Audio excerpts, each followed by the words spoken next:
So we wanted to do this. This is the Irish grassroots landscape. So a lot of people aren't fully aware of the way that it's structured and how it works in Ireland. So obviously the FAI are in charge of everything that is football in Ireland, and generally everything that goes up to 11 aside, the professional game, everything that comes under that. There's only one or two small areas that kind of fall outside the FAI affiliation, but this presentation will fill in all the gaps for any of those that are interested in understanding it. So, as Ireland is split up into four provinces, so is the affiliations.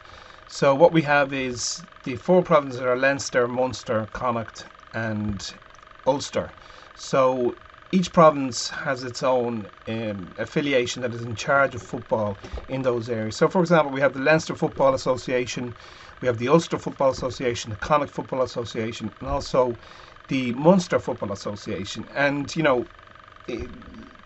obviously the big cities, Limerick and Cork, Dublin would have Leinster would have the bigger populations and the higher numbers, but it's quite interesting to see the spread of football and the strength of both Connacht and Ulster in terms of the teams that they produce at all levels of the game. So it's a very interesting part.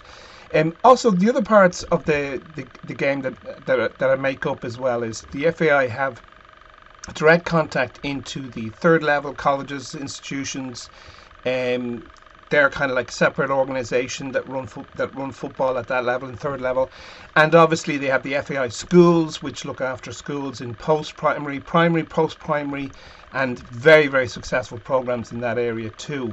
There's also the Irish Defence Forces, which are directly linked to the FAI in kind of their own kind of umbrella and their own grouping as well. You also have, obviously, the top of the tree, which is the League of Ireland, the professional game. There's two senior men's leagues there, two main ones that are looked at. There's also the academy section in that area, and there's also a really fast-growing women's section there now as well. That's now professional as well.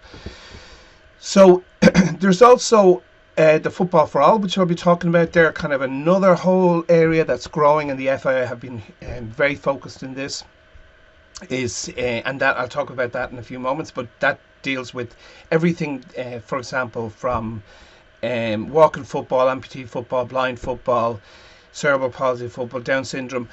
It's really an extension and expansion of football, so that it's providing more access to all of those to use it as a way of to just get involved in the football world. So it's a really good group of football enthusiasts that work within them. Then there's obviously a very important area as well. Lots of us that for whatever time in life we also end up playing 5-a-side, 6-a-side, 7-a-side. These are kind of social soccer. Not as regulated as the FAI affiliate programs, but very, very important to most of football lovers, because at some point in our life we end up playing with friends, we end up playing in leagues, and some of these leagues, like Inter Sevens, are extremely well run, with amazing promotion, relegation, and whole stories around them, and a huge involvement in the business communities as well. So that's basically how football is organised in Ireland, and I'm going to do a number of these small little short clips to try and give you an idea of the different ones and the sheer size of it. Even though we're a small country, it's a kind of complex structure. And before I go on, I just want to make sure as well that understand there's also the SFAI. Now these are again a separate affiliation, but they work with each of the provincial associations, and they look after school-going children. So, and just generally goes up to around under 16, under 17, because after that they're called youths, and kind of youths is mixed in with kind of seniors. So you have this really interesting, and I'm only getting to really understand it as well, because it's a little bit complicated, but you get it after a while. So we have you've got senior football. So senior football is broken into intermediate and junior. So these are adult men.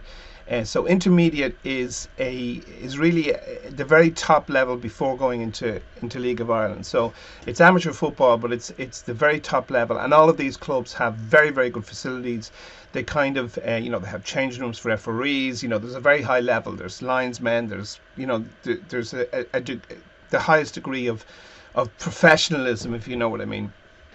And these intermediate clubs were set up because people wanted to be able to have dressing rooms and fenced in, kind of designated pitches. The clubs have to have their own pitch, and it's a much more kind of not regulated, much higher level and higher quality of pitch and structure around these intermediate clubs. And then below intermediate, there's a thing called junior football, and junior football is what most people will experience when they're playing as an adult male.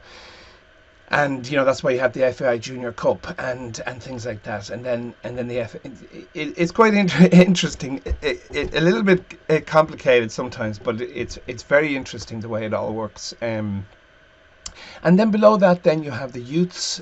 So these would predominantly be under 17, under 18, and then there's an under 19 kind of thing, which is interesting. And there's now a little bit of under 21 stuff. Again, all these little innovations are very important for keeping people in the game, for giving people an opportunity to continue playing the game, because as we all know, as people get busier and work starts to take over, or studies, very often people leave the game. So the FAI are trying to work very hard, and the affiliates are trying to work very hard, trying to keep the numbers in the game and try and keep people playing for as long as possible. And that's why it's so important for people to be aware of things like football for all, walking football, over 35s, and I'll go into that as we go into each of the affiliates, but also as well, mini football, hugely growing. I mean, it's absolutely brilliant. For many of us, we kind of, some of us through our life, we kind of leave football for a little while, and we only actually fall back in love with it by going down on a Monday night with our friends, or a Friday night with a work team, and that's what gets us back, rekindles the long lost relationship with football. So now I'm going to go into each of the individual ones and just talk a little bit about them.